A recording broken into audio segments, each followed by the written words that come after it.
ကျွန်တော်တို့ခမင်းသားသပွဲကျွန်တော်ဒီဟိုပါပေါ့ညမောသပွဲခေါ်တယ်ပေါ့နော်ဒီမှာ9ပေ3ပေပေါ့နော်9ပေ3မှတ်တော့ကျွန်တော်တို့ဒီမှာထိုင်ကုန်လေးနဲ့ထိုင်ကုန်လေးကာလာချက်ကလေးပါမယ်နော်တို့ရို့လှအောင်လဲကျွန်တော်တို့ကာလာချက်ကလေးထဲတာပေါ့နော်ဆေးသားတွေအစားကျွန်တော်နိုင်ငံရရှိစားဆုံးအခါကြတော့တော်တော်ကြီးလေးလှပါတော့နော်ပြောင်ပြောင်ရောင်ဆေးကိုမှကျွန်တော်အစီလေးပဲတုတ်ထားတာနော်ဒါလေးဆေးကိုတူလေးတုတ်ထားတယ်အောက်ပိုင်းကြတော့လေသူကရှင်းရှင်းလင်းလင်းသူကအောက်ပိုင်းကလည်းအရှင်ဖြစ်နေတော့လေတော်တော်ကြီးကိုအတုံးတဲတယ်အပေါ်မှာတိုက်ပေါ်မှာအနည်းမှတင်ရတာခါကြတော့လေတင်ပေးတဲ့လူရောကောင်းတယ်ဥဒအရွှေပြောင်းလေအမှန်တန်ကောင်းပါသူကလေအသာချက်တွေတော်တော်ရှိပါတယ်ဒီဟာအားနည်းချက်တော့သူကမရှိတော့ပါဘူးမရှိပါဘူးအားနည်းချက်ဟုတ်ဆိုတော့အရှင်လေးဖြစ်တဲ့ခါကျတော့တက်နောက်နဲ့တင်းနေဖြစ်တယ်သူက bracket ပုံနဲ့သူကတုံထားတာဖြစ်နေတဲ့အတွက်သူကအမှန်တန်မှသူကတုံးလို့အဆန်ပြေတယ်တရားပိုးရတာအဆန်ပြေတယ်ဒီအပြားလေးတစ်ပြားပဲသူကတကားကဘလောက်စစ်စစ်လက်မ30ဖြစ်ဖြစ်တကားဝါက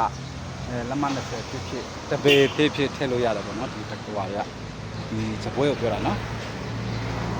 ဒါတော့တပေခွဲလောက်ဆိုထည့်လို့ရပြီဒီခိုင်ကုန်လေးတွေကပေါ့နော်တကားကြီးချင်းလေးမြို့ဘူးကြောင်တကားကိုကြီးချင်းလေးတချို့အိမ်နေဆိုရင်အဲ့လိုလောက်ကြတာပေါ့နော်သူကကြီးမပေးဘူးပေါ့တကားကိုပေါ့အဲ့လိုခါကြတော့လေထည့်လို့ရတယ်သူကစိတ်ပူရမှာမဟုတ်ဘူးသူကအရှင်ဖြစ်နေလို့ကဲအားပေးကြပါအောင်ကြာ4ပေရှိမယ်နော်4ပေ2ပေခွဲရှိမယ်5ပေ3ပေရှိမယ်ဒါ5ပေ3ပေကျွန်တော်ခါလေးချင်းနဲ့ကျွန်တော်ဒီဘဲဝိုင်းနေပါလေရှိပါလေစုံလေရမယ်အကုန်အပြည့်စုံရပါမယ်ခင်ဗျ online နဲ့ပဲကျွန်တော်ဆက်ပြီးတော့ဝယ်ရလေရတယ်လာကြည့်ချင်ပါလေဆိုရင်လည်းရပါတယ်ခင်ဗျတကယ်စားစိတ်ရှည်လက်ရှည်ကျွန်တော်ရှင်းပြဖို့ကျွန်တော်ညောနေပါလားခင်ဗျစောင်းညောနေပါလေအားလုံးကြည့်ပါဗျာကဲဆက်နေကြပါလို့ဗျာ